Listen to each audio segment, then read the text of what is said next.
Dans l'exercice pratique de la semaine dernière, je vous invitais à faire de la retouche en noir et blanc de la chute boréale sur l'île d'Anticosti. Bien, on n'ira pas bien loin, on va rester sur l'île. On va être à l'aube avec mon ami René qui est en train de faire de la pêche au saumon ou encore de la pêche à la truite face au fleuve Saint-Laurent. Alors, ça fait du bien de se projeter vers l'été et surtout qu'on va avoir recours à un style de retouche photo à la Instagram. Un style photo qui est très intéressant et pertinent si on fait de la photo lifestyle ou encore si on fait de la photo stock. Alors, c'est ce qu'on examine aujourd'hui et c'est ce que vous allez pouvoir mettre en pratique aujourd'hui. Si c'est votre première visite sur cette chaîne, bonjour, mon nom est Louis Lavoie, je suis l'auteur du blog et de la chaîne fairedelaBellePhoto.com. C'est une chaîne qui s'applique à partager avec vous des trucs, des conseils, des astuces, de même que des découvertes afin que vous puissiez progresser dans le domaine de la photo. Si vous aimez des vidéos comme celle-ci, n'hésitez donc pas à cliquer sur j'aime, n'hésitez surtout pas à vous abonner, surtout activer la petite clochette, comme ça vous serez au courant des nouveautés. Et puisque je vois que vous vous intéressez aux exercices pratiques de retouche photo, ben ça tombe bien, j'en ai justement plusieurs à vous proposer. Comme à l'habitude, vous allez retrouver dans le descriptif de la vidéo un lien qui va vous permettre de télécharger la photo de gauche, que ce soit en format JPEG ou encore en format TIFF, et vous allez donc pouvoir faire les retouches que je vais faire, soit faire les mêmes ou évidemment aller dans une autre direction, c'est vraiment à votre convenance. Qu'est-ce que je cherche à faire avec les exercices photo? Bien entendu, c'est pour vous aider à gagner en dextérité, mais assez souvent, je veux vous permettre de découvrir peut-être un style de retouche photo que vous explorez peut-être moins ou que vous allez découvrir. Et bien entendu, si vous aimez la résultante, bien rien n'empêche que vous conserviez vos réglages comme pré-réglages, comme preset. Et à ce moment-là, ça va vous permettre de pouvoir les appliquer dorénavant. Par exemple, je le disais, soit de la photo stock, si jamais vous en allez dans ce domaine-là, ou bien entendu de la photo lifestyle, de la photo mode de vie, et bien entendu également, sur Instagram, ben, c'est un type de photo qui est très populaire. Ça a du punch, ça a du mordant. Alors, on affectionne beaucoup ce genre de photos-là. Bref, c'est ce vers quoi on se dirige aujourd'hui. Alors, comme à l'habitude, vous vous tournez vers votre logiciel de retouche préféré. Pour ma part, je vais utiliser Lightroom, mais les manœuvres que je vais faire ne sont pas spécifiques à Lightroom. Manifestement, là, ce sont des manœuvres que vous êtes en mesure de faire, quel que soit le logiciel. Au niveau de l'exposition, donc, on va diminuer celle-ci parce qu'on veut aller chercher de belles lueurs. Donc, on va regarder quand même quelque chose qui va être assez prononcé, je vous dirais. On va aller dans ce registre-là. Les hautes lumières, absolument qu'on va, ou le contraste, je vais quand même en rajouter un tout petit peu, mais on va voir tout à l'heure avec la courbe de tonalité qu'on va en rajouter encore davantage. Les hautes lumières, c'est certain que là-dessus, on va vraiment descendre tout ça parce que il y a de beaux nuages, là. Il y a de belles lueurs à aller chercher dans le ciel. Je vous dirais que je vais aller jusque-là à peu près. Ça, c'est tout à fait correct. Vous voyez que je ne brûle pas de haute lumière, comme c'est là, il n'y a pas de blanc brûlé. Alors ça, c'est quelque chose qui va être intéressant. Au niveau des ombres, on va dégager, bien sûr, on va dégager nos ombres un tout petit peu. Je vous dirais, je regarde particulièrement peut-être un petit peu plus ici sur la grève, là, comme c'est là. Au niveau des blancs, très peu. Je vous dirais, je veux peut-être même pas aller chercher un point blanc parce que ça va arriver assez facilement, assez rapidement, là, juste ici dans le soleil et puis la lueur du soleil, là, on va atteindre assez rapidement des blancs brûlés, donc j'appuie vraiment pas de ce côté-là. Et du côté des noirs, je vous dirais qu'à ce moment-là, oui, on va aller chercher un point noir qui apparaît juste ici. Ça, c'est tout à fait correct. Du côté de la texture, je vais faire attention parce que c'est assez facile quand on rajoute de la texture d'aller chercher un point blanc. Vous voyez, ça vient justement de commencer à se manifester un tout petit peu. Donc, au niveau de la texture, je vais quand même en rajouter.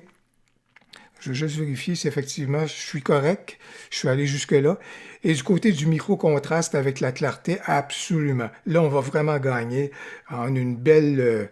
vous allez voir là, les lueurs jaunâtres, là, les lueurs dorées là, vont vraiment prendre vie grâce à la clarté.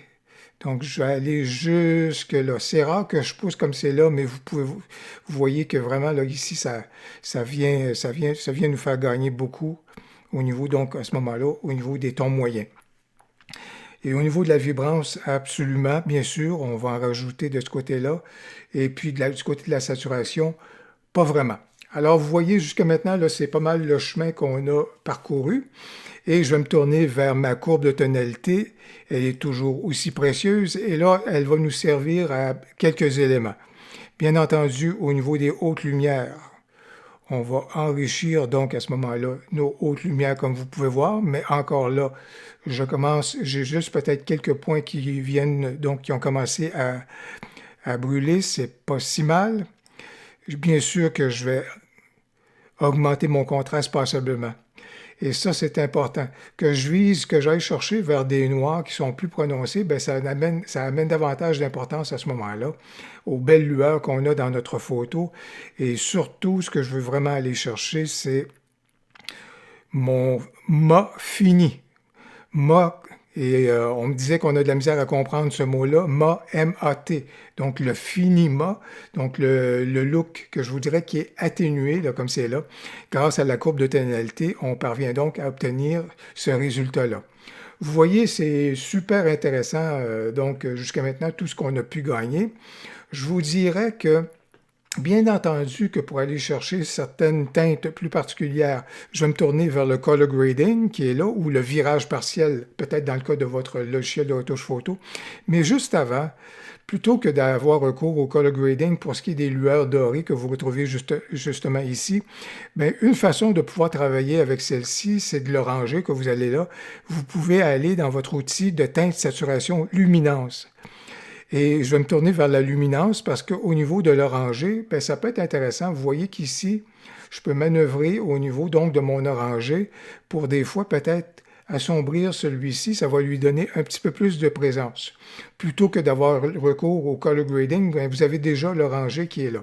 Parce que vous le savez, vous avez pu le voir d'entrée de jeu, ce vers quoi je m'en vais, c'est le look Orange and Teal, donc le look sarcelle et orangé. Et puisque j'ai déjà de l'orangé dans ma photo, ben, c'est tout à fait correct. J'ai pas besoin d'en rajouter tout à l'heure dans le color grading. Mais avec la luminance, vous verrez, vous irez peut-être à ce moment-là regarder des éléments qui vont aller dans ce sens-là. Puis tout comme au niveau du jaune, vous pouvez également assombrir le jaune. Ça va lui donner plus de présence. Et du côté du color grading, à ce moment-là, au niveau des ombres, ben, c'est là que la magie va opérer. Si vous regardez juste là et juste là, ben, je vais aller du côté des ombres et je vais aller du côté sarcelle. Donc, le côté teal qui est là. Alors, le côté teal, c'est ce qu'on obtient justement de ce côté-là et on peut donc créer notre look teal de cette façon-là. Et ici, dans Lightroom, ben, la saturation de cette couleur-là, vous pouvez jouer avec celle-ci, lui donner plus ou moins de présence justement avec ce curseur-ci. Mais vous voyez, comme c'est là, ça c'est le rendu qui est tout à fait ce que je recherchais pour donner ce côté orange and teal, donc orange et sarcelle. Au final, également, ce qui va être bien intéressant, c'est de finir le tout avec une vignette. Et dans ce cas ici, ça s'y prête très bien.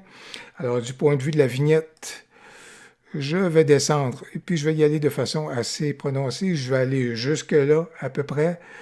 Au niveau du milieu, je vous dirais que je vais peut-être arrondir celui-ci un tout petit peu. Le contour progressif. Ça, c'est tout à fait correct. Mon contour, je vais m'assurer d'aller dans ce sens-là. Et au niveau de mes hautes lumières, ben, je veux m'assurer de préserver celle-ci dans une certaine mesure.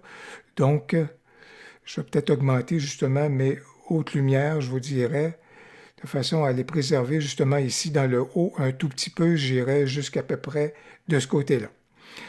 Donc, vous voyez, ça a pris très peu de curseurs, très peu de fonctions, mais grâce aux retouches qu'on vient juste de faire, ben, on a pu donc aller chercher notre fameux